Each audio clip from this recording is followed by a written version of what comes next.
12. 로이와의 약속은 런던에서 지냈던 첫 해로 나를 데려갔다. 그날 오후 딱히 할 일이 없었으므로 슬슬 걸어가서 예전 집주인 여자와 차나 한잔 할까 하는 생각이 들었다. 허드슨 부인은 내가 어리숙한 의대생으로 런던에 갓 도착해 셋집을 찾고 있을 때 세인트루크 의과대학교의 총무에게 소개받은 사람이었다. 빈센트 스퀘어에 집을 한 채 가지고 있었다. 나는 그 건물 1층의 방 2칸에 5년을 살았고 위층 객실에는 웨스트민스터 학교 교사가 살았다. 나는 일주일에 1파운드, 그 교사는 1파운드 5실링을 지불했다. 허드슨 부인은 몸이 작고 활달한 성격의 바지런한 여자였고 누룩기한 낯빛과 큰 매부리코, 아주 초롱초롱하고 명랑한 검은 눈망울을 가지고 있었다. 새까만 머리는 숱이 많았는데 오후 시간이나 일요일에는 온종일 앞머리를 가지런히 내리고 뒷머리는 목덜미에 둥글게 말아붙인 모양을 하고 있어서 저지 릴리의 옛 사진을 보는 것 같았다. 이 저지 릴리는 영국의 유명한 여배우입니다. 심성이 착했고 요리 솜씨도 좋았다. 세상에 그녀보다 수플레 오믈렛을 더 맛있게 만드는 사람은 없었다. 그녀는 매일 아침 일찌감치 일어나 남자들의 응접실에 난로불을 지폈다. 신사분들이 추위에 덜덜 떨면서 아침을 먹으면 되겠어요. 아이고 오늘 아침은 지독히 춥네. 냉기가 가시라고 세수물을 양철 대야에 담아 전날 밤 침대 밑에 미리 넣어두었는데 아침에 세수하는 소리가 들리지 않으면 그녀는 식당청 사람은 아직인가 보네. 저러다 또 수업에 지각하겠어. 하고는 경쾌한 걸음으로 2층에 올라가 문을 쾅쾅 두드렸다. 그러고는 이런 소리가 들려봤다. 당장 일어나지 않으면 아침 못 먹어요. 오늘 아침은 맛있는 대구인데. 그녀는 온종일 일했고 일하면서 노래를 불렀다. 명랑했고 행복했고 미소를 지었다. 남편은 그녀보다 나이가 훨씬 많았다. 명문가의 집사를 지낸 사람으로 구레나룻을 길렀고 예의범절이 깍듯했다. 인근 교회의 관리인으로 지내면서 큰 존경을 받았으며 식사 시중도 들고 구두도 닦고 설거지도 도왔다. 허드슨 부인은 저녁 식사를 차려주고 나서야 한숨 돌리면서 남자들과 다시 잡담을 나누었다. 그녀는 코크니 유머의, 코크니는 런던 이스트엔드 지역의 토박이입니다. 그녀가 코크니 유머의 대가였던 것을 생각하면 내가 주변머리가 없어 그녀와의 대화를 적어두지 못한 것이 참으로 아쉽다. 그녀는 천부적 입담을 자랑했다. 자극적인 방식을 택해 적절하고 생생한 어휘를 구사했고 우스꽝스러운 은유나 생생한 문장을 거침없이 툭툭 던졌다. 그리고 나름대로 정한 규범이 있어서 여자들에게는 세를 주지 않았다. 여자들은 한없이 손을 벌린다고 했다. 남자 아주 노래를 한다니까요. 오후에는 차를 마셔야 한다. 버터 바른 빵이 왜 이리 얇느냐. 문을 열어젖히지를 않나. 뜨거운 물을 가져오라고 종을 울리지 않나. 아주 난리예요. 하지만 대화를 나눌 때 하수구 냄새가 날 법한 비속어를 거침없이 사용한다. 마리 로이드는 코미디언 겸 뮤지컬 배우입니다. 마리 로이드에 대해 한 말은 본인에게도 해당되는 말이었다. 난 그 여자가 참 좋더라고요. 어찌나 사람을 웃기는지 말이야. 끝장을 낼 것처럼 덤비지만 막상 선을 넘지는 않았어요. 허드슨 부인은 본인의 농담을 즐겼고 하숙인들과 이야기하는 걸 더 좋아했던 것 같다. 남편은 평소 무게를 잡고 농담을 잘하는 사람이 아니었기 때문이다. 내가 남편한테 늘 하는 이야기가 웃을 수 있을 때 웃어두라는 말이에요. 죽어 땅에 묻히면 웃고 싶어도 못 웃는다고. 허드슨 부인의 농담은 계속 쌓여갔다. 14번가에서 하숙을 치는 부츠 양반은 앙숙이었는데 그 이야기는 해가 거듭될수록 불어나는 코믹 대하 소설이었다. 못돼 먹은 늙은 살쾡이. 하지만 어느 멋진 날 주님이 그 여자를 데려가신다면 난 그리울 거예요. 주님도 데려가봤자 딱히 써먹을 데가 없겠지만 그 여자가 한창 때에는 나를 많이 웃겨주긴 했었죠. 허드슨 부인은 충치로 고생했다. 이를 뽑고 의치를 해 넣어야 하는가 하는 문제를 2-3년 동안 혼자 고민하면서 상상도 못할 희한하고 우스꽝스러운 이야기를 지어냈다. 간밤에 남편한테 그 이야기를 했더니 글쎄 에휴 그냥 빼버리고 그 이야기는 그만 좀 해요 하잖아요. 그러니 할 말이 없더라고요. 내가 허드슨 부인을 만난 것은 2-3년 전이었다. 그녀의 짧은 편지를 받고 방문한 것이었는데 편지에서 그쪽으로 건너와 진한 차 한잔 하라고 청하면서 이렇게 말했다. 다음 토요일에 남편이 79살로 세상을 뜬 지 3달째 됩니다. 조지와 헤스터가 공손히 선생님의 안부를 묻는군요. 조지는 그녀와 허드슨과의 사이에서 낳은 자식이었다. 중년을 바라보는 나이였고 울리치 아스널에서 근무했다. 모친은 아들이 조만간 아내를 데려올 거라는 말을 벌써 2, 3년째 하고 있었다. 헤스트는 내가 그 집에 살던 시절에 막바지에 들어온 하녀인데 허드슨 부인은 아직도 헤스트를 우리 집 맹랑한 아가씨라고 불렀다. 내가 처음 그 집의 방을 빌렸을 때 허드슨 부인은 이미 30살을 훨씬 넘긴 나이였고 그로부터 30년이 흘렀는데도 그린파크를 너긋하게 걸어가는 내 마음속에는 허드슨 부인이 아직 살아있다는 사실이 아주 당연하게 느껴졌다. 내 기억 속 연못 가장자리에 서 있는 펠리컨들처럼 허드슨 부인도 내 청춘의 기억을 구성하는 한 부분이었다. 나는 지하실 출입문 계단으로 내려갔고 헤스트가 문을 열어주었다. 헤스트는 이제 50대를 바라보는 나이인데다 살도 쪘지만 수줍게 미소 지는 얼굴에 여전히 맹랑한 아가씨의 면면을 간직하고 있었다. 내가 지하의 큰 방으로 안내되어 들어갔을 때 허드슨 부인이 조지의 양말을 깁고 있다가 안경을 벗고 나를 쳐다보았다. 이게 누구야? 샌든 씨 아니에요? 생각지도 못한 분이 오셨네. 찬물 끓고 있지 헤스터? 맛있는 차 한잔 들어요. 응? 허드슨 부인은 처음 만났을 때보다 몸이 더 붉고 움직임이 더 둔해졌지만 흰머리가 거의 없고 단추처럼 까맣고 촉촉한 눈에는 즐거운 빛이 반짝거렸다. 나는 밤새 가죽을 씌운 낡고 작은 팔걸이 의자에 앉았다. 어떻게 지내세요, 허드슨 부인? 내가 물었다. 예전처럼 떠는 젊지 않다는 것만 빼면 별로 불평할 게 없어요. 그녀가 대답했다. 선생님이 여기 살 때만큼 일을 많이 할 수가 없답니다.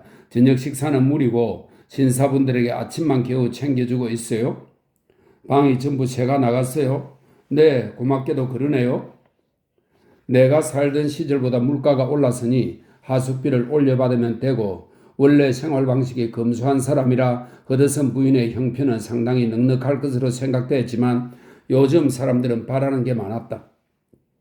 못 믿겠지만요. 처음엔 욕실을 만들어야 했고 그리고 나서는 전등불을 달아야 했어요. 그랬는데 이제는 만족할 줄 모르는 사람들 때문에 전화기까지 놔야 할 판이에요. 다음에는 또 무엇을 요구할지 짐작이 안 된다니까요. 조지 씨는 허드슨 부인이 이제 그만 은퇴하실 때가 아니냐고 해요. 헤스터가 차상을 차리면서 말했다. 넌 너희 일이나 신경 써 아가씨. 허드슨 부인이 딱딱거렸다. 난 은퇴하면 공동묘지로 곧장 갈 거니까 조지랑 헤스터 말고는 말동무 하나 없이 혼자 사는 내 심정이 어떨지 한번 상상해 봐. 조지 씨 말은 시골에 작은 집 한 채 마련하고 거기서 건강을 돌보시라는 얘기잖아요. 헤스터는 핀잔에도 아랑곳하지 않고 말했다. 시골 얘기는 꺼내지도 마. 그렇지 않아도 지난 여름에 의사가 6주 동안 시골에 가서 지내라고 했잖니? 말 그대로 죽을 뻔했어. 얼마나 시끄럽던지. 새들은 끊임없이 지저귀고 닭들은 꽃기어 소들은 음매. 그걸 어떻게 견디냐고. 나처럼 오랫동안 평화롭게 조용히 살던 사람은 그렇게 정신 사나운 데서는 적응을 못한다니까 그러네. 몇 집 건너면 복수월 브릿지 로드라서 그 아래로 노면 전차가 딸랑딸랑 종을 울리면서 시끄럽게 지나다녔고 버스는 부르릉거리고 택시도 경적을 빵빵 울려댔다. 허드슨 부인이 들었다면 그것은 그녀에게 런던의 소리, 엄마가 칭얼대는 아이를 달래듯 그녀를 달래주는 소리였다. 나는 허드슨 부인이 오랫동안 살아온 아늑하고 낡고 소박한 작은 거실을 둘러보았다. 내가 부인에게 해줄 게 뭐가 있을까? 주검기가 눈에 띄었다. 그거 말고는 마땅한 게 없었다. 뭐 필요한 거 없으세요, 허드슨 부인? 내가 물었다. 그녀는 생각하듯 구슬 같은 눈을 내게 고정했다. 그런 게 있으려고요? 앞으로 20년은 더 일할 수 있는 건강과 체력이라면 또 모를까? 나는 감상벽은 없지만 뜻밖이면서도 너무나 그녀다운 대답을 듣고 갑자기 목이 메었다. 헤어질 시간이 되었을 때 나는 전에 5년간 살았던 방을 둘러볼 수 있겠냐고 물었다. 헤스터, 위층에 뛰어 올라가서 그레임 씨가 계신지 보고 와. 만약 사람이 없으면 잠깐 둘러봐도 괜찮을 거예요? 헤스터는 서둘러 올라갔다가 금세 숨을 몰아쉬면서 다시 내려와 그레이엄 씨는 외출하셨다고 말했다. 허드슨 부인이 나를 따라 나섰다.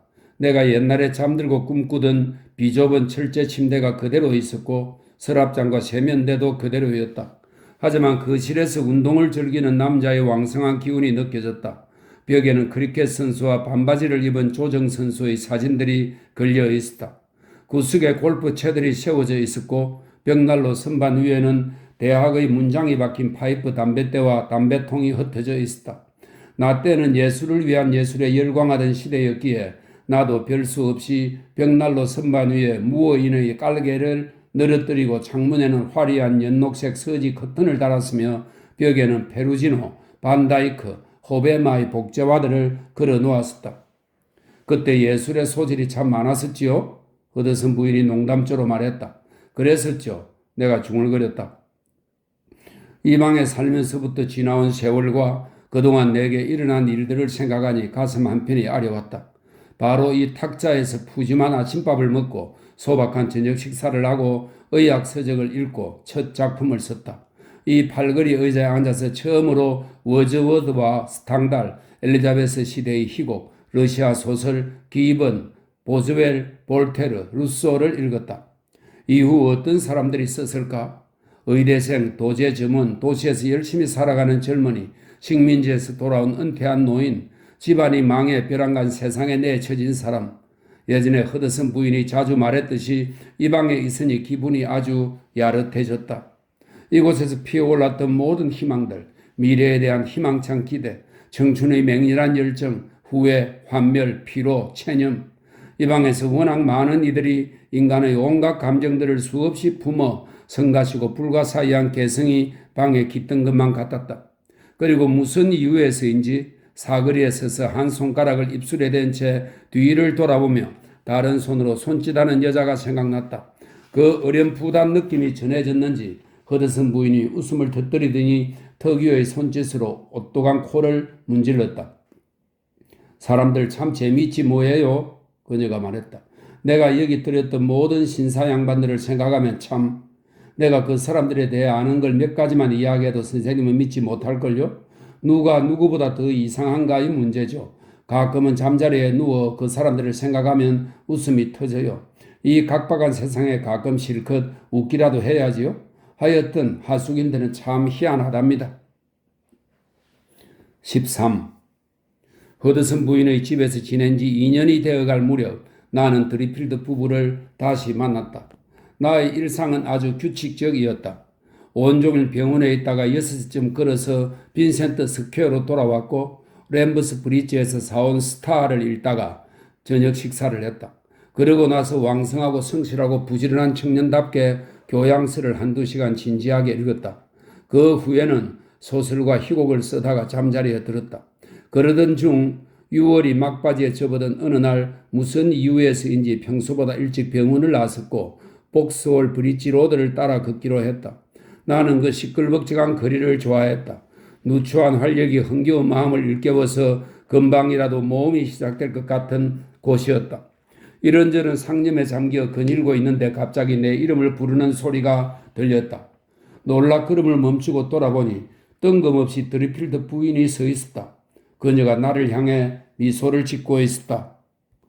나 모르겠어? 그녀가 외쳤다. 알죠, 드리필드 부인. 이제는 어른이었는데도 16살짜리처럼 얼굴이 뜨겁게 달아오르는 것이 느껴졌다. 당황스러웠다. 정직에 대한 빅토리아 시대적 통념이 박힌 내게 블랙스터블에서 드리필드 부부가 외상값을 갚지 않고 달아난 사건은 대단한 충격이었다. 아주 파렴치한 짓 같았다. 그들이 느낄 부끄러움을 생각하니 나도 너무나 부끄러웠다. 그런데 드리필드 부인이 그 남부끄러운 사건을 아는 사람에게 말을 걸었다는 것이 나는 그저 놀라울 뿐이었다. 만약 내가 먼저 그녀를 보았다면 나와 마주치는 치욕을 피하고 싶을 그 마음을 배려해 그대로 고개를 돌렸을 것이다. 하지만 그녀는 아주 반가운 기색으로 손을 내밀어 내 손을 잡았다. 블랙스터블 사람을 만나니 너무 기쁘네. 그녀가 말했다. 알다시피 우리가 너무 급작스럽게 거길 떠났잖아. 그녀는 웃고 또 웃었다. 그녀의 웃음은 명랑하고 천진했지만 나는 긴장한 웃음을 지었을 것이다. 우리가 갑자기 떠난 걸 알고 한바탕 난리가 났었다던데 테드는 그 이야기를 듣고 웃음을 멈추지를 못했어. 숙부께서 뭐라고 말씀 안 하셨어? 나는 그 말의 뉘앙스를 재빨리 눈치챘다. 그녀에게 농담도 못 알아듣는 사람으로 비치고 싶지 않았다. 어떤 분인지 알잖아요. 아주 옛날 사람이세요. 그러니까 그게 다 블랙스터블의 문제야. 다들 좀 깨어나야 하는데 말이지. 그녀는 내게 다정한 표정을 지었다. 마지막으로 봤을 때보다 엄청 자랐네. 세상에 콧수염까지 길렀잖아. 네. 나는 콧수염을 한껏 꼬으면서 말했다. 기른 지 한참 됐어요. 시간 참 빠르다 그치? 4년 전에 사내 아이였는데 이제 의젓한 남자가 되었어? 그럼요. 나는 다소 우쭐해서 대답했다. 이제 21살이 됩니다. 나는 드리필드 부인을 쳐다보았다. 그녀는 깃털이 꽂힌 아주 작은 모자를 쓰고 있었고 어깨에는 볼록하고 소매 뿌리는 좁아지는 뒷자락이 긴 연회색 드레스 차림이었다. 대단히 세련되어 보였다.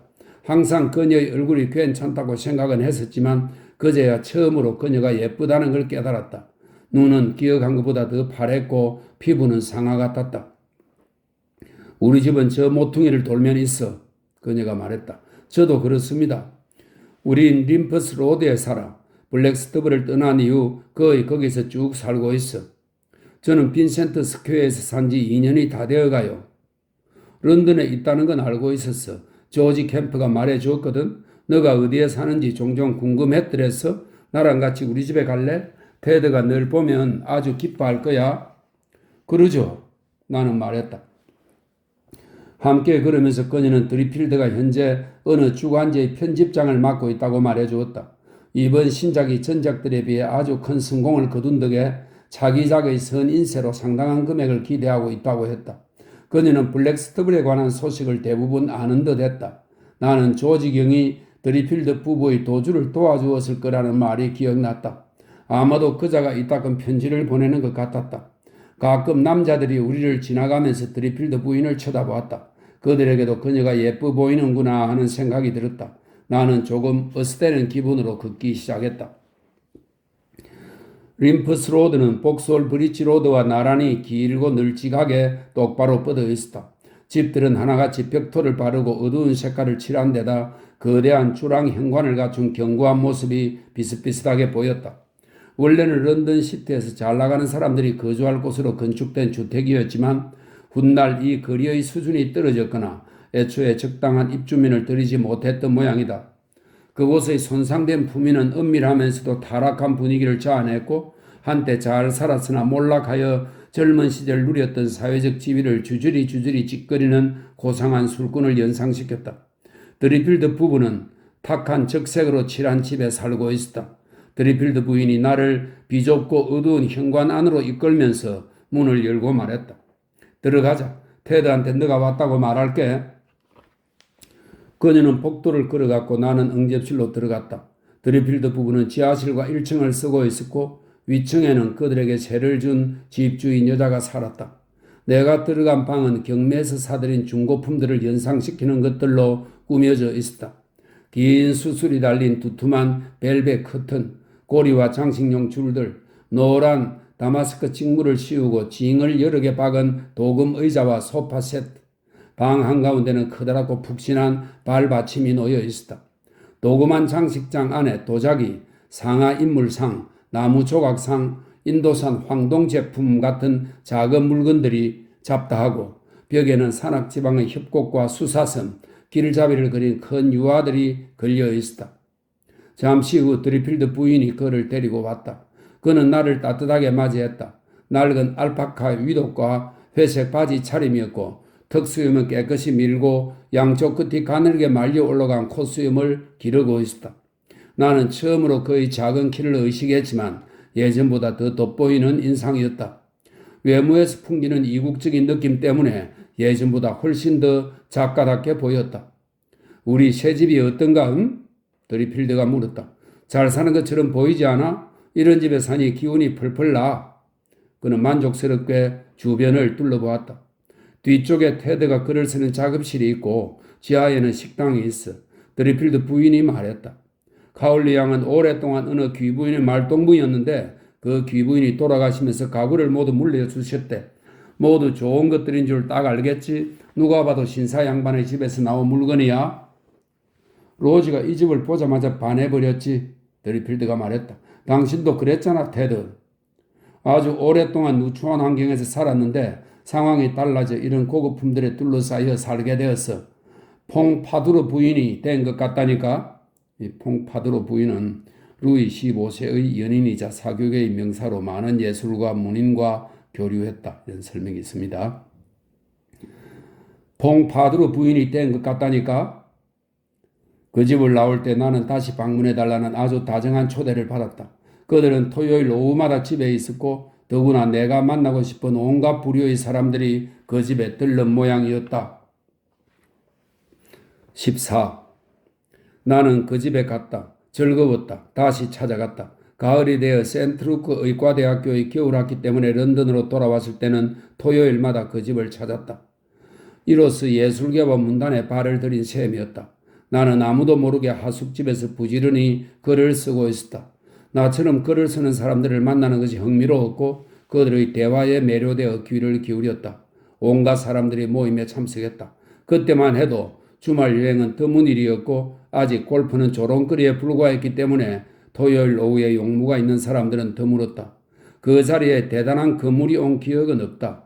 내가 드리필드 부부의 집에서 만난 화가와 작가, 음악가라는 사람들 가운데 오랫동안 유명세를 누린 사람은 전혀 기억나지 않지만 그들 덕에 세련되고 활기찬 분위기가 돌았다. 배역을 찾는 젊은 배우, 영국인은 음악을 모르는 민족이라고 한탄하는 중년 가수, 드리필드의 집 수영 피아노로 자작곡을 연주하고는 소리가 연주회용 그랜드 피아노와 전혀 다르다고 귀에 말을 하는 작곡가, 얼마 전 쓴 짧은 시를 마지못해 낭독하는 시인, 의료인을 찾는 화가, 가끔은 자기를 가진 사람이 자리를 빛내주었지만 아직 귀족이 보헤미안이 되기 전 시대였기에 그것은 드문 일이었다. 만약 신분이 높은 사람이 예술가 계층과 어울린다면 대개는 망신스러운 이혼이나 경미한 카드놀이 도박 문제로 원래의 사회에 발을 붙일 수 없게 된 경우뿐이었다. 하지만 지금은 상황이 전혀 다르다. 의무교육이 세상에 가져온 가장 큰 혜택 가운데 하나는 귀족과 신사계층의 글쓰기를 보급한 것이다. 예전에 호레이스 월폴이 왕족과 귀족 작가 목록이라는 책을 쓴 적이 있는데 가히 백과사전에 버금가는 책이다. 자기는 비록 이름뿐이더라도 누구든 유명한 작가로 만들 수 있다. 높은 신분만큼 문단으로 직행하는 확실한 통행권은 없다. 상원은 차라리 조만간 폐지하는 게 상책인 이런 상황이라면 작가라는 직업군을 상원 의원과 그 처자식에게 한정한다는 법률 제정이 훌륭한 방안이 되지 않을까 하는 생각이 종종 든다. 세습 특권을 포기하는 귀족들에게 영국 국민이 제공하는 관대한 보상이 될 것이다. 여자 합창 단원과 경마, 슈맹드 페르는 두세 장의 패를 가지고 합계 굴을 만드는 프랑스 카드놀이입니다. 슈맹드 페르의 열과 성을 다하는 것으로 대중에 봉사하다가 재산을 탕진한 자들에게는 지원책이 될 것이요. 자연스택의 과정을 통해 대영 제국을 다스리는 일 말고는 만사에 무능해진 나머지에게는 유쾌한 직업이 될 것이다. 하지만 지금은 전문화의 시대다. 만약 내 계획이 채택된다면 영문학사의 큰 영광을 위해 문학의 다양한 분야를 다양한 귀족 계층에게 골고루 배분해야 한다. 그러므로 하위 단계의 문학은 지위가 낮은 귀족층에게 맡기고 저널리즘이나 연극은 남작과 자작이 도맡게 할 것을 제안한다. 아무래도 소설은 백작의 전유물이 될 것으로 보인다. 그들은 이미 이 어려운 기술에 상당한 소질을 발휘해왔고 인원수도 아주 많아서 소설의 수요를 능히 충족할 것이다. 후작에게는 문학 분야 가운데 이른바 순수 문학의 생산을 맡기면 좋을 것이다. 순수 문학은 금전적 측면에서는 별 이득이 되지 못하겠지만 그것의 명예는 이 낭만적인 자기와 아주 잘 어울린다. 문학의 황제는 시다. 시는 문학의 궁극이자 지향점이다. 인간의 정신이 할 수 있는 가장 숭고한 활동이다. 아름다움의 성취다. 시인이 지나가면 산문 작가는 길을 비켜주어야 한다. 최고의 소설가도 시인 앞에서는 애송이일 뿐이다. 그러므로 시를 짓는 일은 공작에게 돌아가야 한다. 그리고 그들의 권리는 엄벌과 벌금으로 보호될 것이다. 가장 고귀한 신분 외에 다른 자가 가장 고귀한 예술을 행하는 것은 용납될 수 없는 짓이니까. 전문화가 안착되었다면 공작들은 자기들끼리 시의 영역을 분할하고 각자 세습받은 영향력과 타고난 소질이 낙점한 자리를 맡을 것으로 예상된다. 말하자면 맨체스터 공작은 교훈적이고 도덕적인 시를 쓰고 웨스트민스터 공작은 제국의 의무와 책임의식을 고취하며 하는 시를 쓰면 된다. 데번셔 공작은 프로페르티우스 풍 연가나 비가를 지으면 된다. 반면 말브르 공작은 가정생활의 지복, 징병제, 안분지족 같은 주제를 목가적 요소를 가미해 노래하는 것이 불가피해 보인다. 하지만 혹자는 이것이 조금 거창하다면서 뮤즈는 장엄한 행보만 고집하는 것이 아니라 때로는 사뿐사뿐 까치발을 딛기도 한다는 걸 일깨울 것이다. 그리고 나라의 시를 쓸 수 있는 한 법률은 누가 제정하든 상관없다고 말한 현자를 떠올리고는 다채롭고 변덕스러운 남자의 영혼이 가끔씩 갈망하는 수금에 맞춰 흥얼거릴 노래는 대체 누가 짓느냐고 내게 묻는다면 나는 공작 부인이라고 대답하겠다. 몸이 달아오른 로마니아의 농부가 연인에게 토르카토 타소의 시를 노래하고 험프리 워드 부인이 어린 아놀드 요라미로 콜로노스의 오이디푸스 중 서정시를 흥얼흥얼 읊어주던 시대는 지났다. 시대는 시류의 보조를 맞추라고 요구하고 있다. 그러므로 나는 이 나라의 공작 부인들에게 우리의 찬송가와 우리의 동료를 써보라고 제안하고 싶다. 반면 포도 잎사귀와 딸기를 섞거리는 엉뚱한 공작 부인이라면 뮤지컬 코미디의 서정시와 코미디 신문의 운문, 크리스마스 카드와 폭죽에 넣을 표어를 지으면 된다. 그러면 높은 신분으로만 군림해온 그들이 영국 대중의 마음속에 자리를 잡게 될 것이다. 나는 토요일 오후 파티에서 에드워드 드리필드가 중심 인물이 되었다는 것을 알고 깜짝 놀랐다. 이제 그는 출간한 책이 20권 정도 되었고 푼돈밖에는 벌지 못했지만 꽤나 이름을 날리고 있었다. 인류 비평가들이 작품을 호평했고 그의 집을 드나드는 친구들은 그가 인정받을 날이 반드시 올 거라는 데 의견을 같이 했다. 그들은 그가 위대한 작가인 줄 몰라본다는 이유로 대중을 책망했고 한 사람을 지켜세우는 가장 손쉬운 방법은 다른 사람을 깎아내리는 것이므로 그의 명성을 가리는 동시대의 저명한 소설가들을 사정없이 매도했다. 바튼 드래프트 부인의 잦은 방문으로 미루어 에드워드 드리필드가 느릿느릿 나아가는 장거리 달리기 선수들 틈에서 갑자기 튀어나가듯 피치를 올릴 날이 임박했음을 눈치챌 만도 했지만 그때만 해도 나는 영국 문단의 사정에 그리 밟지 못했다. 솔직히 말하면 이 숙녀에게 처음 소개되었을 때 그 이름을 듣고도 아무 생각이 없었다. 드리필드는 바튼 드래프트 부인에게 나를 고향에서는 어린 이웃이었고 지금은 의대생이라고 소개했다. 그녀는 내게 상냥한 미소를 지어 보이면서 밥 소여가 어찌고 하는 말을 부드러운 목소리로 하더니 내가 건넨 버터 바른 빵을 받아들고는 그와 하던 이야기를 계속했다. 그래도 나는 그녀가 등장하면 분위기가 바뀌면서 시끄럽고 재미나게 진행되는 대화가 뚝 끊기는 것을 알아챘다. 내가 목소리를 낮춰 그녀가 누구인지 묻자 어떻게 그걸 모르느냐는 어이없다는 반응이 돌아왔다. 누구누구와 누구누구가 그녀가 키운 사람이라고 했다. 30분쯤 지나자 그녀는 일어서서 앞면에 있는 사람들과 아주 우아하게 악수를 나누고는 유연하고 경쾌한 동작으로 유유히 방을 나갔다. 드리필드는 뒤따라 현관으로 나가서 그녀를 이륜마차에 태워주었다. 당시 바튼 드래프트 부인은 50대의 나이였다.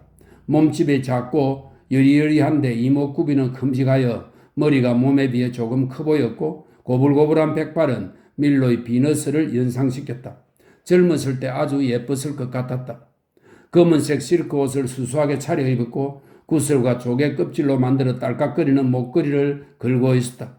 젊은 시절에 불행한 결혼을 했다는 소문이 있었지만 지금은 내무부 공무원이자 선사시대 인류의 저명한 권위자인 바튼 트래프트와 오랫동안 행복하게 살고 있었다. 그리고 신기하게도 몸에 뼈가 하나도 없는 사람 같았다. 정강이를 꼬집으면 내 손가락이 맞닿을 것 같았다. 그녀의 손을 잡으면 가자미 살을 만지는 기분이었다. 이목구비가 큰데도 얼굴이 유리한 면이 있었고 앉아있으면 고급 쿠션처럼 등뼈 없는 백조 솜털로만 채워진 것 같았다. 목소리, 미소, 웃음소리 등 그녀는 모든 면이 보드라웠다. 연한색의 작은 두 눈은 꽃송이처럼 보드라웠고 행동거지는 여름 비만큼이나 보드라웠다. 이 특별하고 매력적인 특성 덕분에 사람들에게 좋은 친구가 될 수 있었다. 당시 그녀가 누린 유명 인사와의 친분도 바로 이 점 덕분이었다. 몇 년 전 어느 위대한 소설가가 세상을 떠나 영어권 사람들에게 큰 충격을 남긴 적이 있는데 그 작가와 트래프트 부인의 우정은 세상에 잘 알려져 있었다. 그가 죽은 직후 그녀는 그의 편지들을 모아 출판하게 되었고 모든 사람들이 그가 그녀에게 보낸 수많은 편지를 읽었다. 페이지마다 그녀의 아름다움을 찬양하고 판단력을 칭송하는 내용이 이어졌다. 그는 그녀의 격려와 즉각적인 공감, 전략, 취향에 말로는 다 못할 큰 빚을 졌다고 말했다. 혹자의 생각과는 다르게 바튼 트래프트 씨가 복잡한 감정 없이 그것을 읽었다 하더라도 거침없는 열정적 표현들은 그 책에 대한 사람들의 관심을 끌었다. 하지만 바튼 트래프트 씨는 저속한 사람들의 편견을 초월한 사람이었고 오리냐크 부싯돌과 신석기 시대 도끼날에 대한 연구를 그만두고 그 작고한 소설가의 전기를 쓰기로 동의했다. 작가의 천재성에 그의 아내가 얼마나 지대한 영향을 끼쳤는지를 분명히 드러내는 전기였다. 이후로도 바튼 트래프트 부인의 문학에 대한 관심과 예술에 대한 열정은 식을 줄 몰랐다.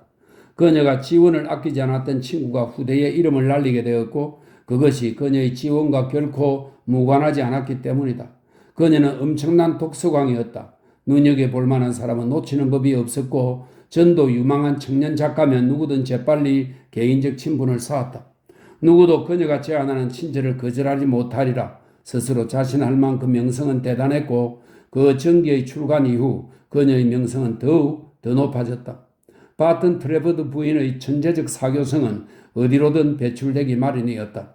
그녀가 인상적인 작품을 읽게 되면 결코 인색하지 않은 평론가인 바튼 트래퍼드 씨는 그 작가에게 감상평이 담긴 따뜻한 편지를 보내 작가를 오찬에 초대했다.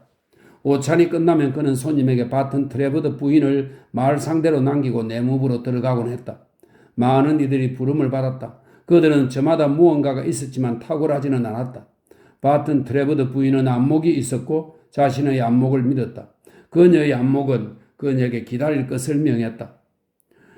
그녀가 지나치게 조심성을 발휘하는 바람에 제스프 기번스는 하마터면 버스를 놓칠 뻔했다. 과거에는 하룻밤 사이에 유명해진 작가들을 기록해서 얼마든지 찾아볼 수 있지만 신중해진 요즘에는 그런 경우를 찾아보기 어렵다. 평론가들은 델성부른 나무인지 가늠하고 대중은 하도 많이 쏟다 보니 불필요한 모험을 하지 않는다. 하지만 제스프 기번스는 말 그대로 일약 스타가 된 경우라 할 수 있다. 현재 그는 철저히 잊혔고 그를 칭송했던 평론가들은 수많은 신문사의 서류철에 그 기록이 꼼꼼히 보관되어 있지 않았더라면 언제 그랬냐는 듯 시치미를 뗄 판이다. 그는 첫 시집으로 믿기 어려울 만큼 엄청난 돌풍을 일으켰다. 유력 신문들은 상금이 걸린 권투 경기의 기사에 버금가는 지면을 할애해 시집의 서평을 실었고 영향력 있는 평론가들은 앞다투어 그를 뜨겁게 환영했다. 그들은 그를 밀턴, 키츠, 셸리에 견주었고 실증이 난 우상들을 두들겨 패는 수단으로도 이용했다. 그를 내세워 테니슨경의 쇠약한 엉덩이를 여러 번 팡팡 내려쳤고 로버트 브라우닝의 대머리도 실컷 탁탁 후려쳤다. 대중은 예리코의 성벽처럼 무너졌다. 시집은 재판을 거듭했다. 제스프 기번스의 멋진 시집은 메이페어의 백작 부인 내실에서 랜즈 엔드부터 존 오르고츠까지 모든 목사관 응접실에서 글래스고, 에버딘, 벨파스트의 정직하면서도 교양 있는 상인의 거실에서 발견되었다. 출판사에서 특별히 장정한 시집을 빅토리아 여왕에게 헌정했고 여왕이 산악지방의 기록과 풀립들을 그에게 답례로 내렸다는 사실이 알려지자 전국이 들썩였다. 모든 일이 말 그대로 눈 깜짝할 사이에 일어났다. 그리스의 7 도시들이 호메로스의 탄생지를 서로 자처하듯이 제스프 기번스는 태생이 확실했으므로 이번에는 7의 곱절이 되는 평론가들이 그를 발굴한 영예를 놓고 다툼을 벌였다. 20년 동안 주간지에서 서로의 작품을 호평했던 저명한 문학 평론가들이 이 문제를 놓고 너무 심하게 다툰 끝에 에스니엄 클럽에서 마주쳐도 못 본 채 하는 사이가 되었다. 상류사회도 지지 않고 그를 인정하는 대율에 합류했다. 제스프 기번스는 공작의 미망인들, 장관의 아내들, 주교의 미망인들이 여는 오찬과 다가회에 초대받았다. 동등한 조건에서 영국 사교계에 진출한 최초의 문의는 해리슨 에인즈워즈라는 말이 있지만 초대장 아래쪽에 오페라 가수와 복화술사의 선점을 못지않게 이름을 멋지게 박아넣은 최초의 시인은 제스프 기번스일 것이다. 바튼 트레버드 부인이 처음부터 이 대열에 동참했다는 것은 의심할 여지가 없다. 그녀도 공개 경쟁에 참여할 수밖에 없었다. 나로서는 그녀가 어떤 대단한 전략을 구사했는지, 어떤 놀라운 책략과 부드러움, 세심한 배려, 교묘한 감언 이설을 활용했는지 알 길이 없다. 그저 추측하고 감탄할 뿐이다. 그녀는 제스프 기번스를 구워 삶았다. 얼마간 그는 그녀의 보드라운 손이 이끄는 대로 움직였다. 그녀는 놀라운 일들을 해냈다. 필요한 사람들을 만나도록 그를 오찬에 초대했고 모임을 열어 영국에서 내로라 하는 인사들 앞에서 시를 낭송하게 했다. 유명한 배우들에게 소개해 그들로부터 희곡 의뢰를 받도록 했다. 그녀는 그의 시가 마땅한 곳에만 등장해야 한다고 생각했고 출판사들을 주물러서 장관이라고 해도 따내기 힘든 계약을 체결했다. 그녀가 동의하는 초대에만 응하도록 관리했고 모름지기 시인은 자기 자신과 예술에 충실해야 하므로 가정에 발이 묶여서는 안 된다는 생각에서 그가 10년간 행복하게 산 아내와 헤어지도록 만들었다. 그리고 실패를 맛보았을 때 바튼 트레버드 부인은 그를 위해 할 수 있는 일은 다 했다고, 인간으로서 가능한 건 모두 했다고 얼마든지 말할 수 있었지만 그러지 않았다. 한 번의 실패는 얼마든지 있을 수 있었다. 제스프 기번스는 다음 시집을 내놓았다. 첫 번째 작품보다 더 낫지도 못하지도 않았다. 첫 작품과 아주 유사했다. 존중은 받았다. 하지만 평론가들은 의구심을 표했고 일부는 흠을 잡기도 했다. 그 작품은 실망을 안겨주었다. 판매량도 실망스러웠다. 안타깝게도 제스프 기번스는 자꾸 술을 퍼마셨다. 돈이 있어도 쓸 줄 몰랐고 주변에서 제공하는 다양한 유흥에도 적응하지 못했다. 푸근하고 평범한 아내가 그리운 듯 했다. 한두 번 그는 바튼 트레버드 부인의 집 만찬에 취해서 나타났는데 그녀보다 덜 고상하고 덜 둔감한 사람들은 고주망태라고 수근거렸을 만한 상태였다. 그녀는 손님들에게 시인이 오늘 저녁에는 몸이 별로 좋지 않네요 라고 점잖게 말했다. 그의 세 번째 시집은 실패작이었다. 평론가들은 그의 사지를 찢었고 그를 때려눕힌 뒤 마구 짓밟았다. 에드워드 드리필드의 애창곡 중 한 소절을 빌리자면 그를 방 여기저기로 끌고 다닌 것이다. 그러고 나서 그의 얼굴을 걷어찼다. 말만 그럴싸한 경박한 시인을 불멸의 시인이라고 착각했으니 분통이 터질 만도 했다. 오해를 초래한 장본인인 그는 고통받아 마땅하다고 생각했다. 그러던 중 제스피 기번스는 피커딜리에서 술에 취해 난동을 부리다가 체포되었다. 바튼 트레버드 씨는 한밤중에 바인 스트리트에 가서 보석금을 내고 그를 꺼내 주어야 했다. 이때도 바튼 트레버드 부인은 흠잡을 데 없이 완벽했다. 푸념 한 번 하지 않았다. 입에서 냉혹한 말 한마디 나오지 않았다. 열과 성을 다해 밀어준 남자가 실망을 안겼으니 얼마든지 억울함을 느낄 만한 입장이었지만 다정하고 상냥하고 배려심이 많은 모습을 유지했다. 이해심 있는 여자니까. 그녀는 그를 버렸지만 뜨거운 벽돌이나 뜨거운 감자를 떨어뜨리듯 버리지는 않았다. 한없이 온화했고 본성을 거스르는 일을 하기로 결심할 때마다 틀림없이 흘릴 눈물처럼 부드러웠다. 그녀가 워낙 요령껏 교묘히 버렸기 때문에 제스프 기번스는 버려진 줄도 몰랐을 것이다. 하지만 사실은 사실이었다. 그녀는 그를 욕하는 말은 하지 않았다. 아예 그의 이야기를 하지 않았다. 그의 이야기가 나오면 그냥 조금 서글프게 미소를 짓고는 한숨을 쉬었다. 하지만 그녀의 미소는 결정타였고 그녀의 한숨은 그를 깊숙이 파묻어 버렸다. 이 인물로 인해 차질은 생겼지만 바튼 트레버드 부인은 문학에 대한 열정이 진실했기에 오랫동안 낙심하지 않았다. 실망이 아무리 컸어도 사심이 없는 여인으로서 지략과 배려심, 천부적 이해심이라는 재능을 그냥 섞일 수는 없었다. 그녀는 각종 다가회며 저녁 모임, 파티에 여기저기 다니면서 문인들의 사회와 꾸준히 접촉했다.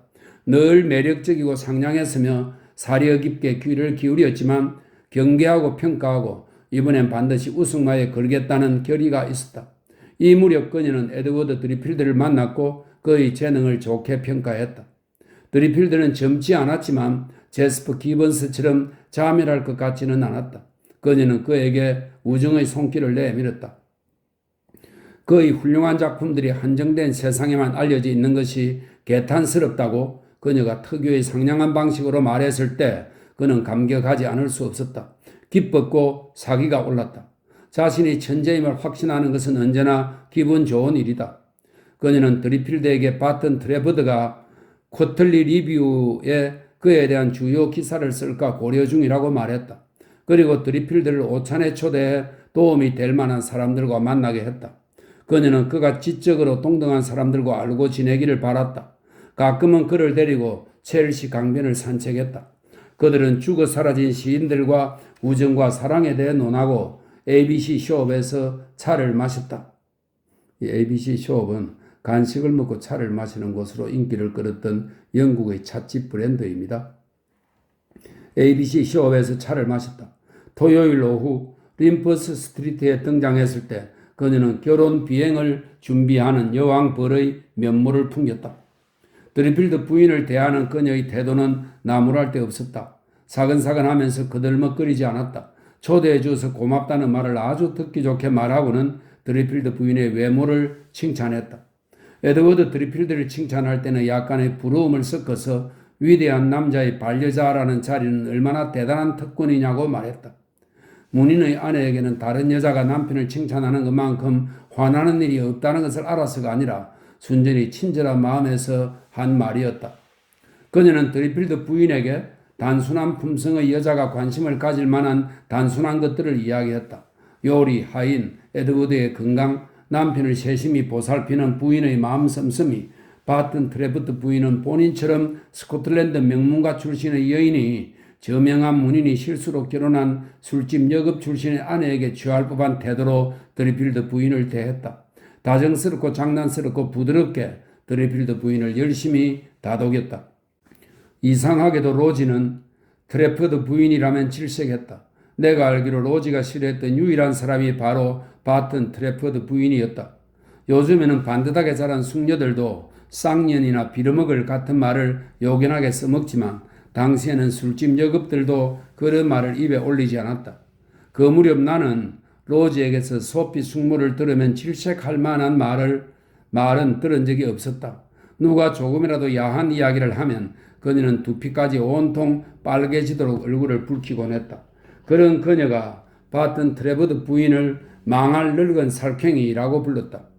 트레버드 부인에게 예의를 지키라고 로지를 설득하는 것이 로지와 친한 친구들의 급선무였다. 바보처럼 굴지 마 로지, 그들은 말했다. 그들은 그녀를 로지라고 불렀고 나 역시 몹시 부끄러웠지만 차차 로지라는 호칭에 익숙해졌다. 그 여자는 얼마든지 너희 남편을 성공시킬 수 있어. 너희 남편도 그녀에게 잘 보여야 하고 일을 성사시킬 줄 아는 여자라고. 드리필드 부부를 찾는 손님들은 대부분 2, 3주에 한 번씩 토요일에 방문했지만 나처럼 거의 매주 찾아오는 사람들도 일부 있었다. 우리는 대기조였고 일찌감치 도착에 늦게까지 남아있었다. 그 중에서도 가장 극렬한 열성파는 퀸틴 포드, 해리 레드퍼드, 라이언을 힐리어였다. 퀸틴 포드는 작지만 다부진 체격에 훗날 한동안 영화에서 꽤나 사랑받았을 법한 잘생긴 남자로 반듯한 콧대와 수려한 눈, 깔끔하게 자른 반백의 머리, 검은 콧수염의 소유자였다. 키가 10cm 정도만 더 컸어도 멜로드라마의 악당으로 제격이었을 것이다. 배경이 좋다고 알려져 있었고 형편이 넉넉했다. 그가 하는 유일한 일은 예술적 소양을 쌓는 것이었다. 그는 모든 초연과 비공개 초대전을 빠짐없이 찾아다녔다. 아마추어의 신랄함을 지녔고 동시대 예술가들의 작품에 대해 정중하지만 전반적으로 경시하는 경향이 있었다. 알고 보니 드리필드의 집을 찾아오는 것도 에드워드가 천재였어가 아니라 로지가 미인이기 때문이었다. 이제와 돌이켜보면 내가 그 뻔한 사실을 다른 사람에게 듣고 나서야 알았다는 것이 그저 놀라울 따름이다. 처음 그녀를 알게 되었을 때는 예쁜지 평범한지 생각한 적이 없었고 5년 뒤 다시 만났을 때 처음으로 그녀가 아주 예쁘다는 생각이 들어 흥미롭기는 했어도 깊이 생각한 적은 없었다. 그저 북해나 특켄베리 성당의 탑 위에 걸린 태양처럼 자연현상의 일부로 받아들였을 뿐이다. 나는 사람들이 로즈의 아름다움을 이야기할 때마다 놀라곤 했다. 그들이 로즈의 외모를 칭찬하면 에드워드의 눈길이 잠시 그녀에게 머물렀고 내 시선은 그의 시선을 따랐다.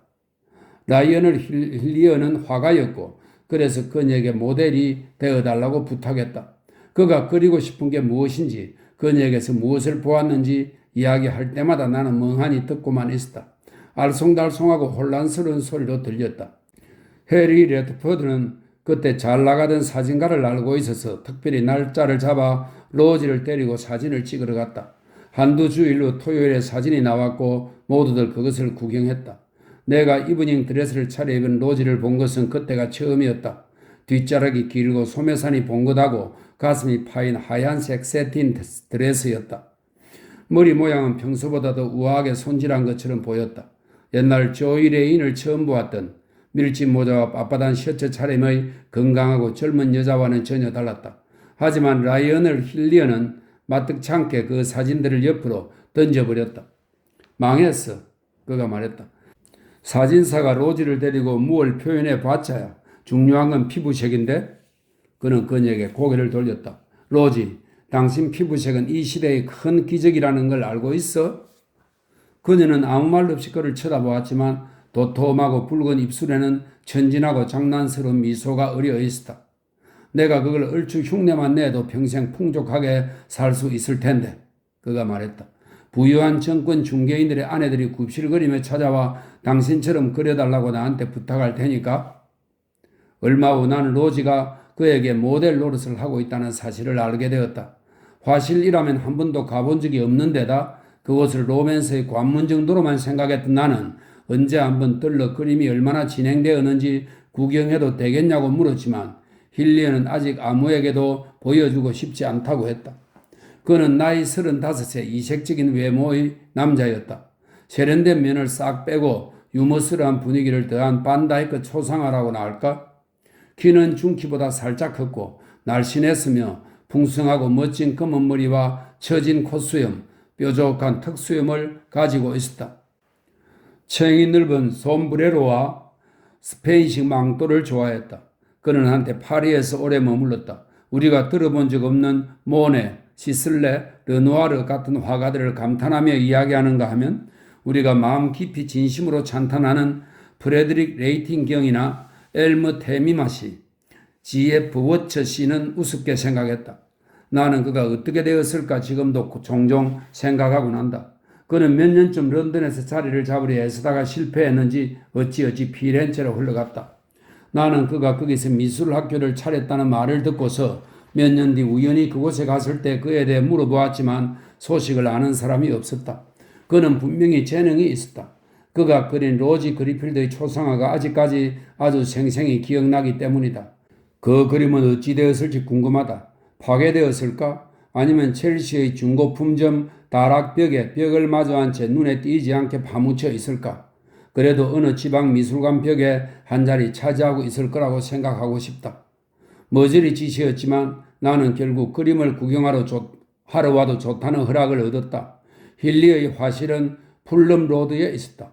가게들이 줄지어 늘어선 거리 뒤편의 다른 여러 화실들 중 한 곳이었으므로 어둡고 냄새나는 통로를 지나야 했다. 3월의 어느 일요일 오후 맑고 푸른 날이었다.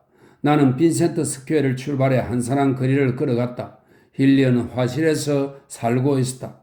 잠을 자는 널찍한 침대가 하나 있었고 뒤편에 아침밥을 요리하고 붓을 빠는 쪽방이 있는데 거기서 목욕도 하는 것 같았다. 내가 도착했을 때 로지는 모델을 쓸 때 입는 드레스를 그대로 입고 있었다. 그들은 차를 마시는 중이었다. 힐리어는 문을 열어주고는 내 손을 잡고 거대한 캔버스로 안내했다. 이 그림이야. 그가 말했다. 실제 크기보다 조금 작게 그린 로지의 전신상이었다. 그녀는 하얀색 실크 이브닝 드레스 차림이었다. 눈에 익은 왕립 예술원의 초상화들과는 전혀 달랐다. 나는 무슨 말을 해야 할지 몰라 머릿속에 처음 떠오른 생각을 얼결에 말해버렸다. 언제 완성됩니까? 완성된 거야.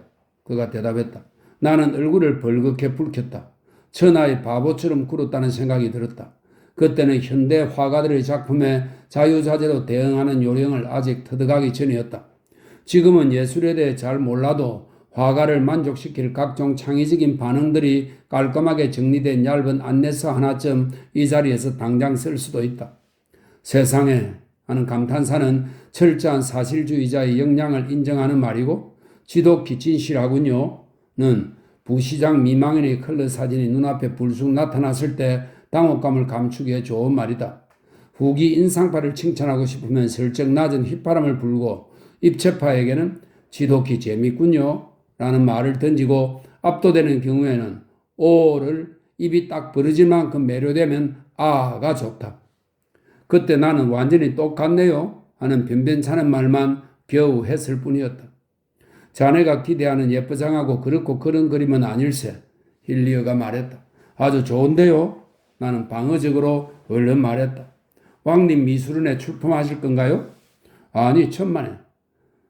그로스버는 박물관에는 한번 보내볼까 해. 나는 그림에서 로지에게로, 로지에게서 다시 그림으로 시선을 옮겼다. 포즈를 취해봐 로지. 힐리어가 말했다. 이 친구에게 보여줍시다. 그녀는 모델의 단상 위로 올라갔다. 나는 그녀와 그림을 가만히 바라보았다. 가슴 속에서 아련하고 묘한 느낌이 퍼져나갔다. 마치 누군가가 내 가슴에 날카로운 칼을 슬며시 박아 넣은 듯 했는데 불쾌한 느낌은 전혀 아니었다. 아릿하면서도 이상하게 기분이 좋았다. 그러다 갑자기 무릎에 힘이 탁 풀렸다. 지금 내 기억 속에 남은 로지의 모습이 실제의 그녀인지 아니면 그 그림 속 그녀인지는 확실하지 않다.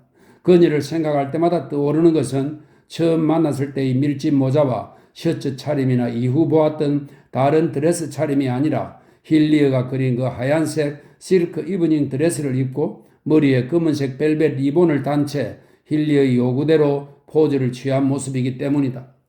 그때는 로지의 나이를 정확히 몰랐지만 지금 곰곰이 헤아려 보면 35살쯤 되었을 것으로 짐작된다. 그녀는 전혀 그 나이로는 보이지 않았다. 얼굴에 주름살이 거의 없고 피부가 어린아이처럼 매끄러웠다. 이목구비는 수려한 편이 아니어서 그 시절 가게에서 팔던 사진 속 귀부인의 귀족적 특징은 없었고 다소 투박한 편이었다. 코는 짧고 조금 뭉툭했으며 눈은 작은 듯 했고 입은 컸다. 하지만 수레국화처럼 파란 눈이 아주 빨갛고 육감적인 입술과 더불어 미소를 지었다. 나는 그렇게 명랑하고 그렇게 다정하고 그렇게 달콤한 미소는 본 적이 없었다. 원래는 무겁고 시무룩한 얼굴이었지만 미소를 지었다 하면 그 시무룩한 표정이 갑자기 무한한 매력을 발산했다.